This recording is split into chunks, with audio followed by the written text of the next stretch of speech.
திருப்பத்தூர் வாணியம்பாடி அருகே நிற்காமல் சென்ற அரசு பேருந்தில் ஏற மாணவி ஓடிச் சென்ற வீடியோ வெளியான நிலையில் பேருந்தின் ஓட்டுநர் முனிராஜ் மற்றும் நடத்துனர் அசோக்கை பணியிடை நீக்கம் செய்து உத்தரவானது பிறப்பிக்கப்பட்டுள்ளது.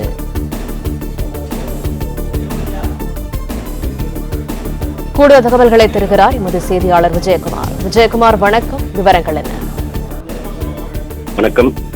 திருப்பத்தூர் மாவட்டம் வாணியம்பாடியிலிருந்து ஆலங்காயத்திற்கு இன்று காலை சென்ற அரசு பேருந்து ஆலங்காயம் பகுதியில் செல்லக்கூடிய கொத்தக்கோட்டை கிராமத்தில் இருந்து ஆலங்காயம் பள்ளிக்கு செல்ல வேண்டிய மாணவிகளை பேருந்து நிறுத்தத்தில் காத்திருந்த மாணவிகளை பேருந்து நிறுத்தத்தில் நிறுத்தி ஏற்றி செல்ல வேண்டிய நிலையில் அங்கிருந்து நிறுத்தாமல் சென்றது.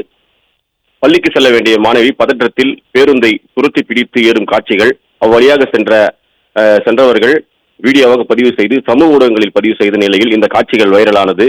இதனைத் தொடர்ந்து பேருந்து ஓட்டுநர் முனிராஜ் தற்காலிக பணி நீக்கம் செய்யப்பட்டுள்ளதாகவும், அந்த பேருந்து நடத்துனர் தற்காலிக நடத்துனர் என்பதால் அவரை பணி நீக்கம் செய்துள்ளதாகவும் அந்த சம்பந்தப்பட்ட பணிமனையின் மேலாளர் தகவல் தெரிவித்துள்ளார். இந்த காட்சிகள் சமூக ஊடகங்களில் வைரலாகி வரும் நிலையில் பேசும் பொருளாகி வருகிறது.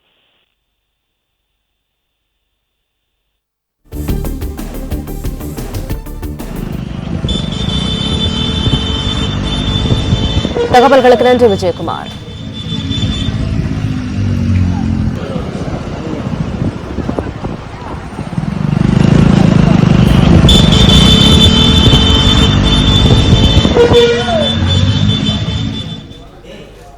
பிளே ஸ்டோர் மற்றும் ஆப் ஸ்டோரில் இருந்து பாலிமர் செயலியை QR கோடு மூலம் பதிவிறக்கம் செய்யுங்கள். செய்திகளை உடனுக்குடன் பெறுங்கள்.